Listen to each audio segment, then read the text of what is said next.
So today we're gonna making a homemade lotus biscoff cheesecake. അതിനായിട്ട് melted ബട്ടറും ബിസ്ക്കറ്റും കൂടി കമ്പൈൻ ചെയ്ത് ഫ്രിഡ്ജിൽ സെറ്റ് ചെയ്യാൻ വെക്കുക. എന്നിട്ടൊരു ബൗൾ എടുക്കുക. അതിലേക്ക് 140 grams ഓഫ് ക്രീം ചീസും 2 tablespoon ഓഫ് ഹണിയും ഒഴിച്ചിട്ട് നന്നായിട്ടൊന്ന് മിക്സ് ചെയ്തെടുക്കുക. മിക്സ് ചെയ്ത് കഴിഞ്ഞ് കഴിയുമ്പം അതിലേക്ക് ഒരു 45 grams of melted lotus Biscoff spread add ചെയ്തിട്ട് നന്നായിട്ടൊന്ന് മിക്സ് ചെയ്യുക. മിക്സ് ചെയ്ത് കഴിയുമ്പോൾ നമുക്കിതുപോലെ ഒരു തിക്ക് കൺസിസ്റ്റൻസി ആയിട്ടുള്ള ഒരു ബാറ്റർ കിട്ടും. അതിലേക്ക് ആവശ്യാനുസരണം വിപ്പിംഗ് ക്രീം ആഡ് ചെയ്തിട്ട് ഫോൾഡ് ചെയ്തെടുക്കുക.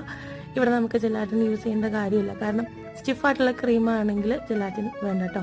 എന്നിട്ട് നമ്മൾ നേരത്തെ സെറ്റ് ചെയ്തിട്ടുള്ള ആ ഒരു ട്രേയിലേക്ക് ഇത് പോർ ചെയ്തിട്ട് 1 hour ചില്ല് ചെയ്യാൻ വെച്ചതിന് ശേഷം മെൽറ്റഡ് ആയിട്ടുള്ള ലോട്ടസ് ബിസ്കോഫ് പിന്നെയും മേലെ പോർ ചെയ്യുക. എന്നിട്ട് ഇതൊരു 2 to 3 hours ഫ്രീസ് ചെയ്ത് കഴിഞ്ഞാൽ you can make the easy home made cheese cake. അതൊരു ഓർഡർ ആയിരുന്നു.